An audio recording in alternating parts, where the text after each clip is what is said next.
Écologie est un mot très fréquenté depuis 2 ou 3 décennies et même maintenant il a pris une coloration idéologique. On parle des Verts.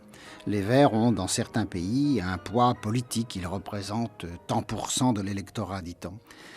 Nous ne sommes pas là pour contester l'intérêt d'une prise de conscience de l'opinion publique sur les rapports de l'homme à la nature, prise de conscience d'ailleurs nécessairement mondiale compte tenu de l'impact des actions de l'homme sur la planète tout entière dorénavant.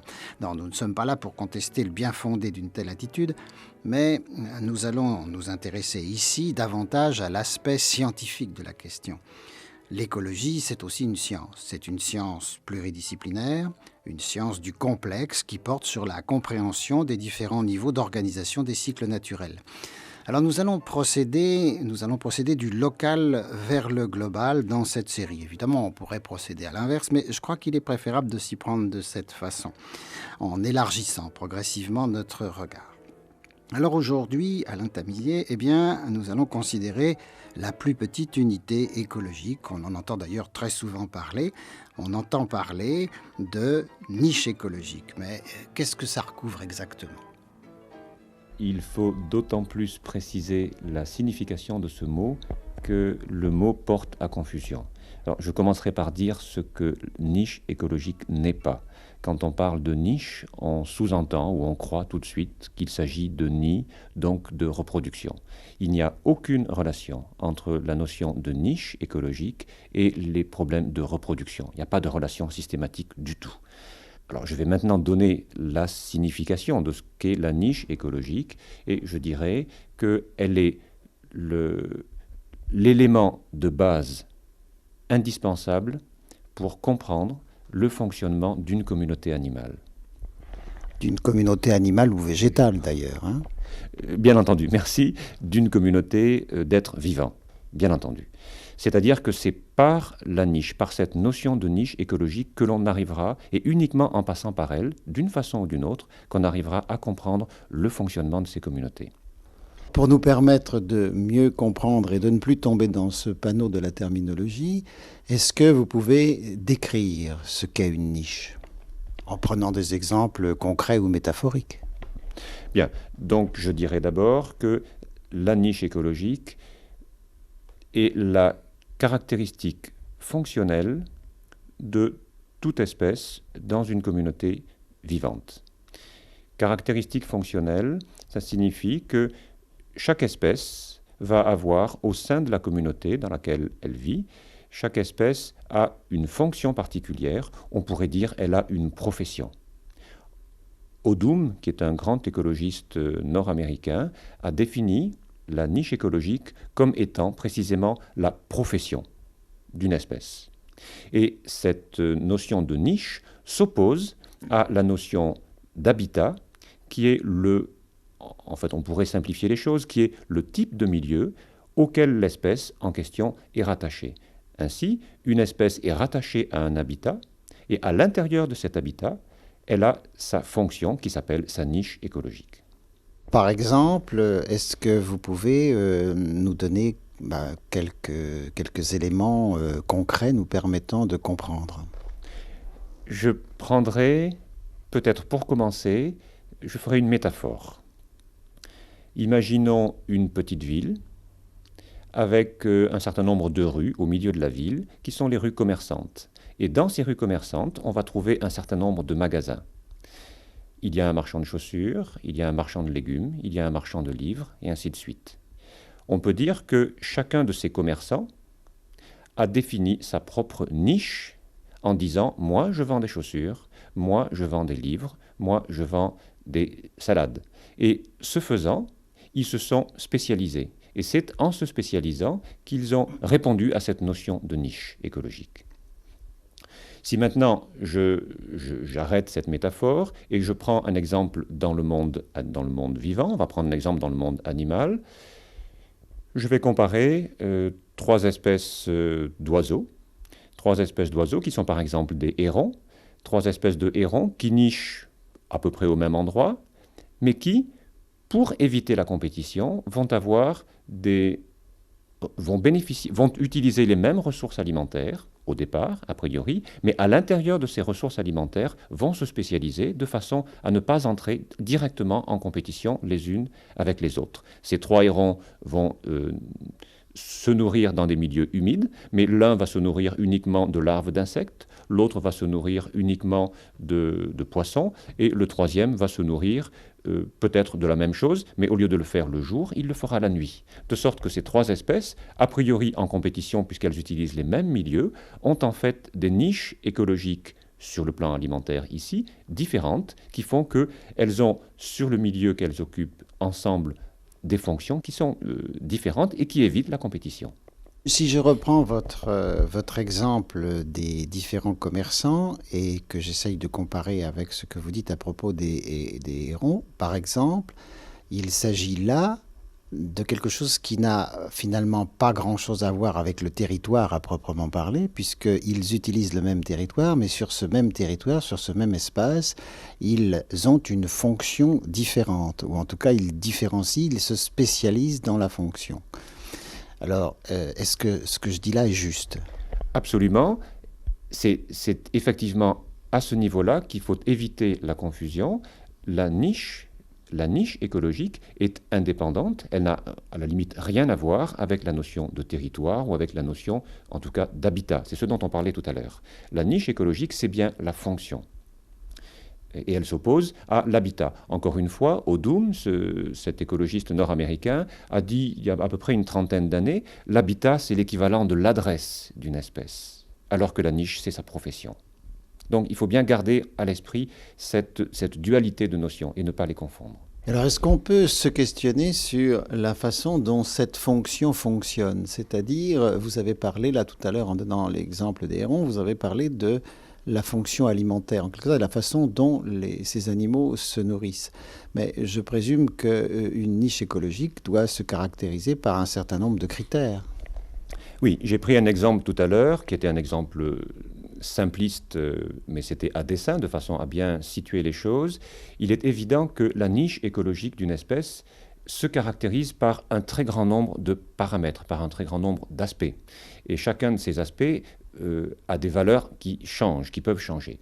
Ainsi, on a considéré depuis également une trentaine d'années que la niche écologique pouvait être considérée comme un hypervolume à n dimensions.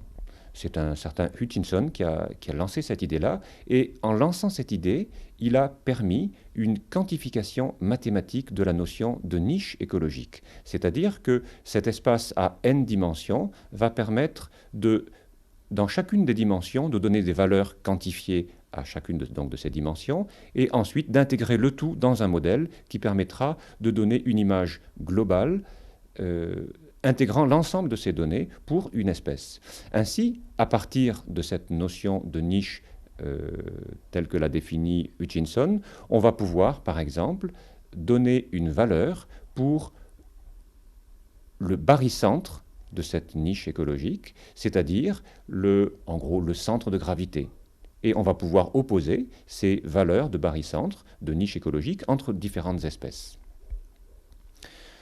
Si l'on continue dans cette démarche-là, on va s'apercevoir que grâce à cette notion d'hypervolume à n dimensions, on a pu aussi développer les notions d'amplitude de niche. C'est-à-dire que, encore une fois, une espèce dans un milieu donné va être contrainte de se spécialiser sur un type de fonction parce que les espèces voisines, utilisant le même milieu qu'elle, la contraignent à ce type de spécialisation. Par conséquent, la notion de compétition est celle qui aura induit cette notion de niche. L'amplitude de niche dont je parlais tout à l'heure va être définie, en réalité, par les valeurs de compétition. Plus la compétition entre différentes espèces devant utiliser le même milieu sera élevée, plus chacune des niches va se réduire. C'est la conséquence de la compétition.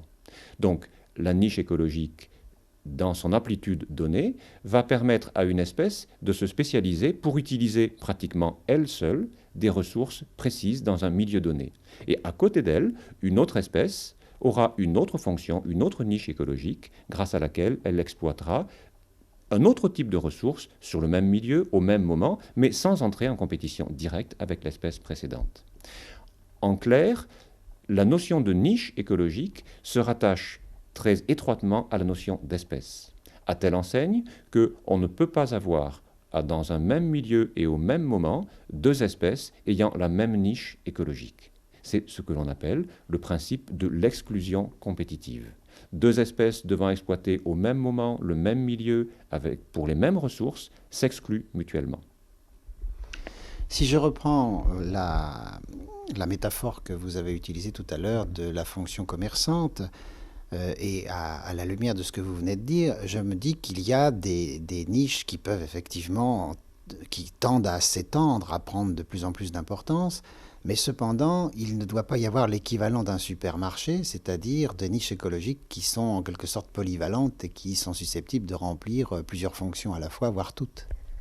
Bon, je crois qu'à partir du moment où on utilise des métaphores, il faut aussi en connaître les limites, de sorte que il n'est pas toujours évident qu'on puisse pousser la comparaison entre l'image de base et la métaphore aussi loin que ce qu'on voudrait. Néanmoins, je reprends cette idée-là. Il est vrai que dans un système commercial, un supermarché est souvent considéré comme un type de commerce qui va éliminer les autres. Mais il me semble, là, je dis bien il me semble, ce n'est pas ma spécialité, il me semble que c'est une mauvaise vue des choses et qu'en réalité, dans toute cité, il y a probablement la place pour des supermarchés qui répondent à un certain type de fonction et il y a simultanément, donc en même temps, la place pour des petits magasins qui ne répondent pas aux mêmes exigences de la part du client.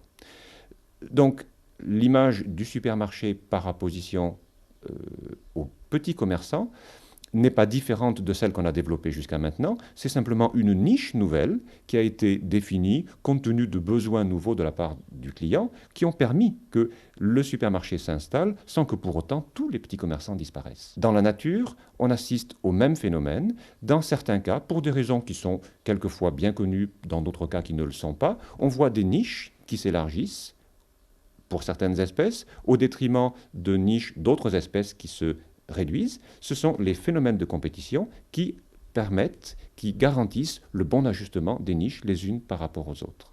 Et d'un point de vue quantitatif, on mesure, et c'est un des objectifs de nos travaux, les uns et les autres en écologie, c'est d'essayer de mesurer jusqu'à quel niveau deux espèces voisines utilisant le même milieu peuvent coexister en supportant un certain chevauchement de leurs niches. C'est-à-dire que la frontière entre deux niches n'est pas toujours absolument simple, il y a un certain chevauchement. Donc on mesure ce chevauchement, et on ne peut le faire véritablement que dans la mesure où on a défini préalablement l'amplitude dont je parlais tout à l'heure. Encore une fois, cette notion d'amplitude, cette notion de chevauchement de niches sont permises grâce à cette notion d'hypervolume à n dimensions dont a parlé Hutchinson il y a une trentaine d'années et qui a permis la quantification de l'ensemble de ces mesures, de ces valeurs. Revenons un peu sur les différentes niches écologiques qui sont susceptibles de cohabiter dans un même espace et si c'est le cas, elles doivent avoir des relations entre elles. Enfin, je veux dire, je ne sais pas si c'est tout à fait propre d'ailleurs de dire que les niches, c'est-à-dire les fonctions, ont des relations entre elles. Mais en tout cas, les espèces qui ont ces fonctions ont nécessairement des relations entre elles. Oui, ce ne sont pas les niches qui ont des relations entre elles. La niche est simplement l'expression de cette fonction, mais ce sont les espèces. Ce sont les espèces qui cohabitent dans un même milieu et qui ont entre elles un certain nombre de relations qui font que les niches se dessinent et se définissent. Et une niche se définit toujours par rapport à une autre niche. En ce sens, les relations ne se font pas de niche à niche, elles se font d'espèce à espèce, et elles s'expriment à travers la niche. Alors, peut-être qu'on a besoin d'expliciter cette notion-là. Je vais prendre l'exemple... je vais encore généraliser un petit peu et dire que dans une communauté vivante donnée, le nombre de niches va être fonction de la largeur de chacune des niches. C'est-à-dire que dans un même milieu, ou bien il y aura très peu de niches, donc peu d'espèces utilisant chacune de ces niches, mais chaque niche sera extrêmement large, ou bien, dans le même milieu, on aura un nombre très élevé d'espèces, chacune ayant sa niche, mais chaque niche de chaque espèce étant extrêmement étroite. C'est un principe de base qui est toujours vérifié. Dans le détail, lorsque on assiste effectivement dans la nature, on peut assister à ce que l'on appelle des glissements de niche, c'est-à-dire qu'en fonction des aléas de la compétition, en fonction de l'intensité de la compétition, certaines espèces auront une niche qui va s'élargir ou d'autres espèces auront une niche qui se rétrécit. Le même type de compétition, dont je parlais maintenant entre différentes espèces, peut se rencontrer, et c'est plus intéressant, en tout cas c'est plus évocateur peut-être, peut se produire à l'intérieur d'une même espèce. On appelle ça une compétition intraspécifique, et elle va se produire entre des classes d'individus de la même espèce, mais classes d'âge, par exemple, opposition entre les adultes et les jeunes, ou entre les mâles et les femelles. Je prends un exemple concret. On sait, chez la bécasse, par exemple, la bécasse des bois, qui est un oiseau que tout le monde connaît au moins de nom, on sait chez la bécasse que mâles et femelles ont une niche écologique différente qui les amène à s'exclure pendant la période hivernale. Cela se traduit par le fait que les mâles de bécasse hivernent dans une partie plus septentrionale que les femelles qui sont en général davantage vers le sud. Bon, ces travaux qui ont été montrés par Charles Fada de Montpellier correspondent à d'autres travaux qui portent sur les canards, qui portent sur un certain nombre d'autres espèces et qui témoignent également d'une différenciation des niches entre différentes classes de sexe ou d'âge à l'intérieur d'une même espèce. Mais le principe de base reste le même, c'est la compétition entre différents individus ou entre différentes espèces qui amène à cette différenciation de niches. Le résultat étant que, premièrement, pour l'ensemble des individus ou pour l'ensemble des espèces, la compétition est réduite grâce à cette différenciation des niches et que, c'est un corollaire, l'exploitation des ressources du milieu est optimale. On utilise au mieux les ressources du milieu si on a partagé les tâches. Et c'est intéressant de revenir à ce qui se passe à l'intérieur des sociétés humaines, où on assiste de la même façon, tout à fait de la même façon, à cette différenciation des tâches. Et on peut dire que plus les contraintes sont élevées à l'intérieur d'une société humaine ou à l'intérieur d'une communauté vivante, plus la différenciation des niches va se produire. Tout à l'heure, vous parliez précisément à propos des niches écologiques, vous parliez d'espace à n dimensions. Alors, c'est une expression un peu mathématique et peut-être un peu abstraite. Est-ce que vous pouvez illustrer cette notion par des exemples concrets pris en Camargue, puisque c'est là que vous travaillez? Bon, l'exemple qui me vient tout de suite à l'idée, il n'est pas en Camargue, mais ce sera la même chose. C'est dans un lac en Tunisie, à Lichkeul, où je travaille depuis 4 ou 5 ans. Et nous travaillons sur 3 espèces d'oiseaux d'eau. Il y a un canard siffleur, le canard milouin et la foulque. Ces 3 espèces utilisent le même milieu, le même lac, pour leurs besoins alimentaires. Et un de nos objectifs était de savoir de quelle façon ces espèces avaient évité les problèmes de compétition interspécifique, donc compétition les unes par rapport aux autres. Et nous avons donc dû définir, en particulier au niveau de leur niche alimentaire, quelles étaient les différentes dimensions de cette niche alimentaire. Et est-ce que c'était à travers l'une ou l'autre de ces dimensions de la niche alimentaire que les espèces pouvaient éviter la compétition. Alors, l'exemple de ces 3 espèces montre que entre le siffleur, le milouin et la foulque, on a 3 dimensions de la niche alimentaire. D'une part, la qualité de la nourriture prélevée. Deuxièmement, le comportement alimentaire. Et troisièmement, la période d'alimentation. Alors, je reprends ces 3 points les uns après les autres, chacun de ces points étant une de ces dimensions de la niche écologique. En ce qui concerne la nourriture, le siffleur se nourrit de parties végétatives. Le milouin se nourrit de bulbes, qui sont en gros les racines, si on peut dire, et la foulque se nourrit de parties végétatives. C'est-à-dire que si l'on compare la niche alimentaire de ces 3 espèces uniquement avec cette dimension-là, qui est la dimension nourriture prélevée, on va dire qu'il y a compétition entre la première et la 3e espèce, puisqu'elles se nourrissent des mêmes parties végétatives, des mêmes plantes. Très bien. Maintenant, regardons la deuxième dimension, qui est le comportement alimentaire de ces trois espèces. Pour accéder à ces ressources, le siffleur reste en surface de l'eau, le milouin plonge, alors que la foulque est également en surface. Mais dans une certaine mesure, elle peut plonger. Donc, la compétition entre ces trois espèces, a priori, on va la retrouver à nouveau entre la première et la troisième, alors que la seconde reste toujours isolée. Prenons maintenant la troisième dimension de la niche alimentaire de ces trois espèces. On observe que le siffleur se nourrit essentiellement la nuit, le milouin se nourrit uniquement la nuit, et la foulque se nourrit uniquement le jour. De sorte qu'on avait trois dimensions pour mesurer la niche alimentaire de ces trois espèces. À partir des deux premières dimensions, on avait l'impression qu'une espèce était isolée, donc sans compétition avec les deux autres, mais que les deux autres étaient en compétition. L'apparition et la mesure quantifiée de la troisième dimension de la niche a permis d'isoler la première et la troisième espèce, donc de montrer que les trois espèces, tout en utilisant le même milieu et en partie les mêmes ressources, en tout cas le même type de ressources, ont évité les problèmes de compétition grâce à une spécialisation extrêmement fine et extrêmement poussée. Est-ce qu'on pourrait trouver dans le domaine végétal des exemples de même nature? Parce que jusqu'à présent, la plupart des exemples que vous avez pris, enfin tous les exemples que vous avez pris sont dans le monde animal. Bien entendu, si j'ai pris ces exemples dans le monde animal, c'est que c'est plus dans mon domaine de recherche que le reste, mais bien entendu que dans le monde végétal, on va trouver exactement les mêmes problèmes. Par exemple, à l'intérieur d'un massif forestier, ou à l'intérieur de la Camargue, je vais rester au niveau camarguais, à l'intérieur de la Camargue, certaines espèces s'excluent par rapport à d'autres, tout simplement parce que certaines espèces sont adaptées à des conditions du milieu salé, alors que d'autres espèces ne supportent pas le sel. De sorte que ces deux espèces-là vont pouvoir cohabiter en Camargue, mais elles vont cohabiter dans des espaces qui seront relativement différents parce que leur résistance au sel sera différente. Donc, bien entendu, on va retrouver très précisément toujours les mêmes problèmes et on pourra redéfinir pour chacune des espèces cet espace à n dimensions, soit ce volume à n dimensions qu'on a évoqué tout à l'heure pour les espèces animales.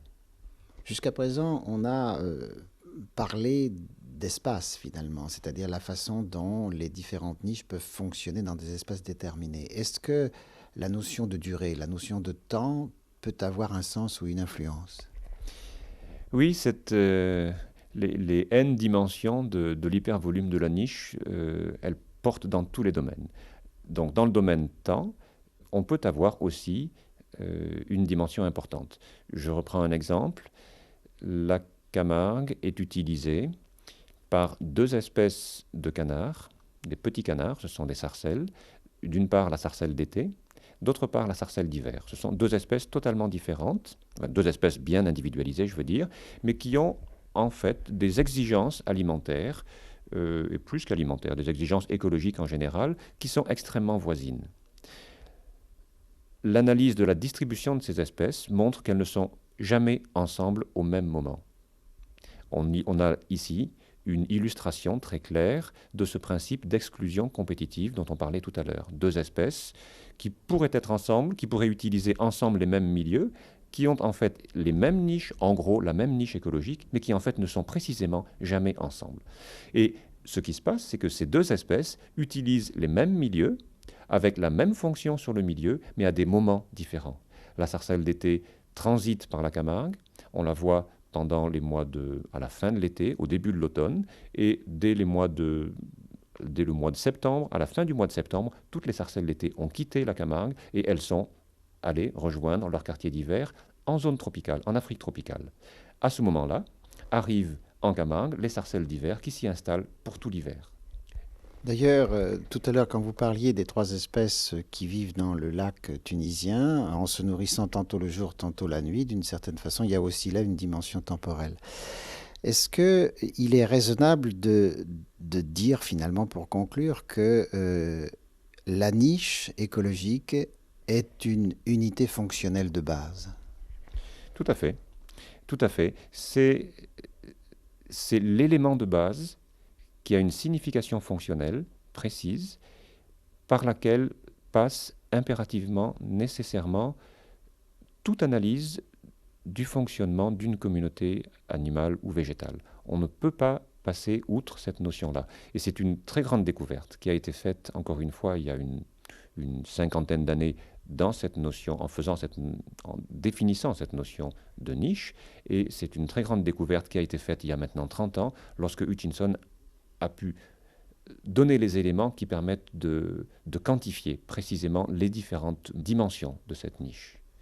Peut-être peut-on rappeler et insister sur le fait que cette notion fondamentale de niche écologique, indispensable à la compréhension du fonctionnement de toutes les communautés vivantes, est également tout à fait fondamentale pour quiconque essaie de comprendre le fonctionnement des sociétés humaines. Les sociétés humaines n'échappent pas à ces grands principes. L'homme n'est pas fondamentalement différent des différentes espèces animales qui peuplent la Terre, de ce point de vue en tout cas. Et c'est tout à fait normal, c'est pas du tout par hasard qu'on retrouve à l'intérieur de la société humaine les mêmes principes qui président au fonctionnement des sociétés animales.